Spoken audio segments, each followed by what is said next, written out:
ওং নমঃ শিবায়, ওং নমঃ শিবায়। আজকে শুভ রথযাত্রা, ইংরেজি 7ই জুলাই 2024।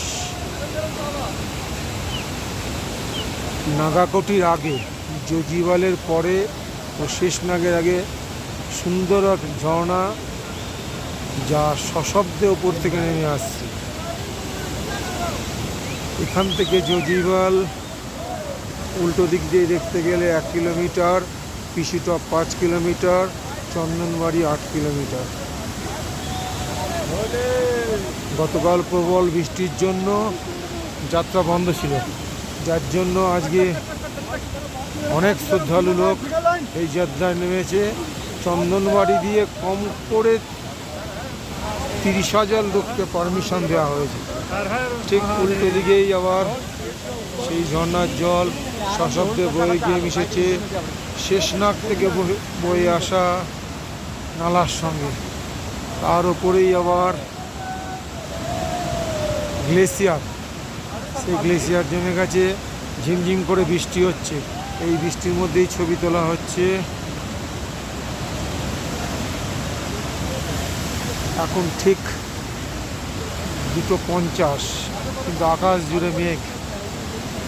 ঠান্ডা যথেষ্টই পড়েছে, কিন্তু তাতে মানুষের উৎসাহের কোনো ঘাটতি নেই।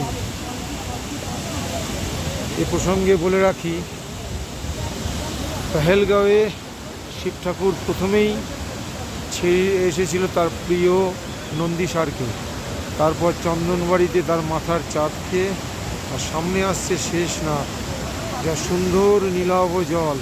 সেখানে তিনি ছেড়েছিলেন তার বসকি নাগকে। আমরা কিছুক্ষণের মধ্যেই শেষনাগে পৌঁছাবো, কিন্তু সশব্দে বেগে শেষনাগ নালার থেকে জল নেমে আসছে নিচে। উত্তরাখণ্ডের বদ্রীনাথ ধাম থেকে শতপথ যাওয়ার পথে যে বসুধরা ফলস আছে, সে ফলসের সঙ্গে এর কিছুটা তুলনা টানা যায়। সকলকে নমস্কার। সামনে আরও কথা হবে, কারণ প্রবল বৃষ্টির ভুকুটি মাথায় দেখা যাচ্ছে। ওং নমঃ শিবায়, ওং নমঃ শিবায়। হরে কৃষ্ণ কৃষ্ণ কৃষ্ণ হরে হরে, হরে রাম রাম রাম হরে হরে। ওং শিব শম্ভু।